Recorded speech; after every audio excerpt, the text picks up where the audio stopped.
Baik, selamat pagi teman-teman. Di sini kita akan masuk di materi mengenai tentang kegunaan informasi akuntansi.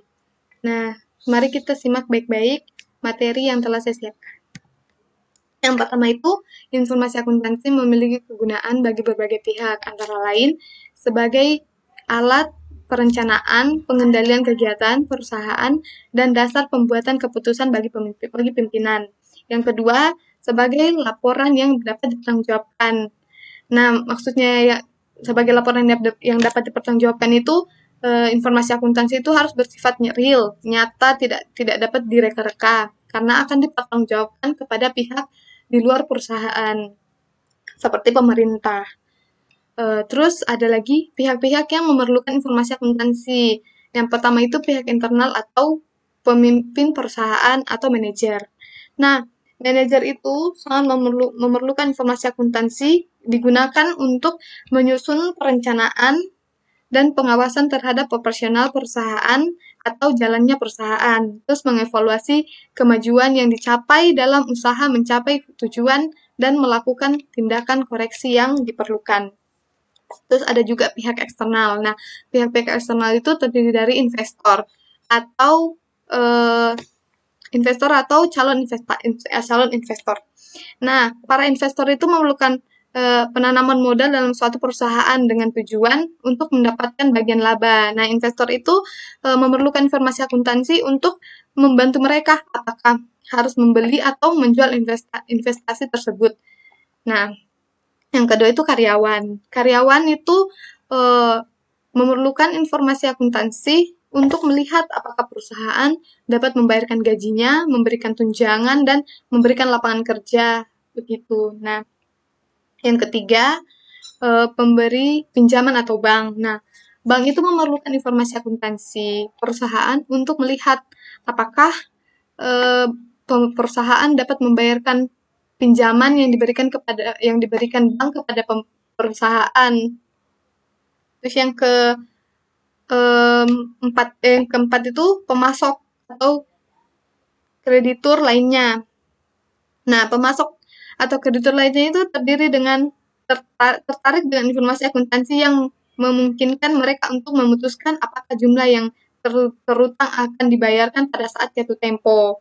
Kreditur kreditur usaha berkepentingan pada perusahaan dalam tenggang waktu yang lebih pendek daripada pemberi pinjaman, kecuali jika sebagai pelanggan utama mereka tergantung pada kelangsungan hidup perusahaan. Terus yang kelima itu pelanggan. Nah, pelanggan itu membutuhkan informasi akuntansi untuk kelangsungan hidup perusahaan, terutama jika mereka terlibat dalam perjanjian jangka panjang dengan perusahaan. Terus yang keenam, pemerintah. Nah, pemerintah itu memerlukan informasi akuntansinya perusahaan untuk melihat pajak berapa pajak yang akan dibayarkan perusahaan kepada pemerintah. Nah, masyarakat itu memerlukan informasi akuntansi perusahaan.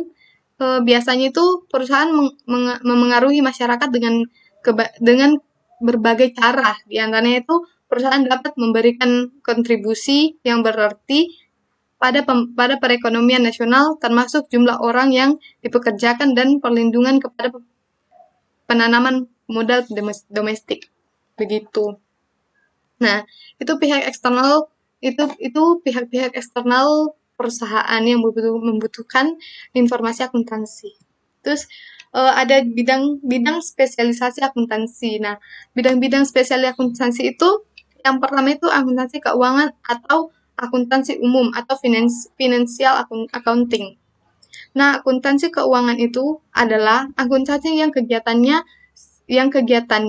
sejak dari perencanaan transaksi sampai dengan penyusunan laporan keuangan untuk kepentingan pihak di luar perusahaan seperti investor, kreditur, pemerintah, dan lain sebagainya. Jadi, akuntansi keuangan atau akuntansi umum itu menyediakan informasi untuk pihak-pihak luar.